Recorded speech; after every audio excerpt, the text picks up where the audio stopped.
Next tonight at 10, a Wisconsin soldier who was killed during World War II is finally back home tonight. It comes more than 4 months after his remains were finally accounted for. Army Private First Class William Simon was born and raised in Middleton. He went on to serve in the U.S. Army during the height of World War II and was reported killed in action in November of 1944. When he was just 20 years old. Simon's remains were finally identified last November, and tonight his remains were returned home with a hero's welcome. And at this homecoming, McKenna Alexander explains it's bringing closure to his loved ones near and far. William Sonny Simon spent the majority of his years in this house behind me, and now, after 80 years, he's finally coming home.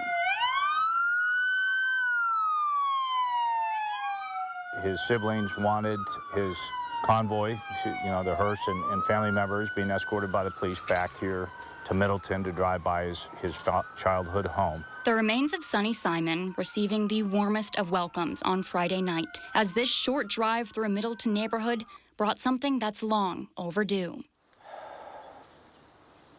Closure.